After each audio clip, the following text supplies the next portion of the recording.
2024-25 অর্থবছরের প্রস্তাবিত বাজেট আওয়ামী লীগের নির্বাচনী ইশতেহারের সঙ্গে সাংঘর্ষিক বলে জানিয়েছে centre for policy dialogue CPD. বাজেটে কালো টাকা সাদা করার সুযোগ দিয়ে সৎ করদাতাদের তিরস্কার করা হচ্ছে বলেও মনে করে সিপিডি।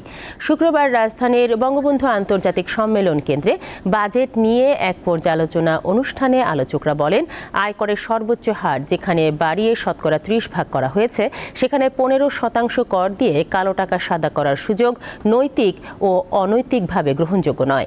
বাজেটে মূল্যস্ফীতি নিয়ন্ত্রণ, রাজস্ব সংগ্রহ ও রিজার্ভ ধরে রাখা সহ 15টি বিষয়ে সুনির্দিষ্ট প্রতিফলন নেই বলেও মত দেন তারা। বলেন, এই বাজেট দিয়ে দেশের চলমান অর্থনৈতিক সংকট মোকাবেলা সম্ভব নয়।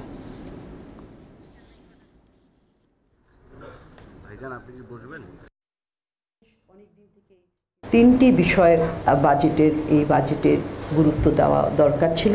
একটি হচ্ছে মূল্যস্ফীতির চাপ কমিয়ে দরিদ্র জনগণের জীবনে স্বস্তি ফিরিয়ে আনার প্রচেষ্টা করা।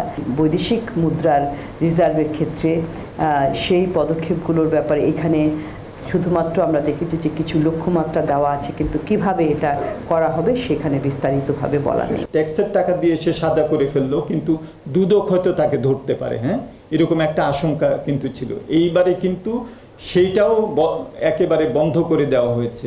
সো আমরা এই জন্যই বলেছি এটা নৈতিকভাবে এটা অগ্রহণযোগ্য, এটা অর্থনৈতিকভাবেও এটা ফলপ্রসূ না। তার কারণ আপনারা জানেন যে বছরের পর বছর এটা দিয়েও কিন্তু খুব বড় আকারের যে টাকা আসছে তা কিন্তু না।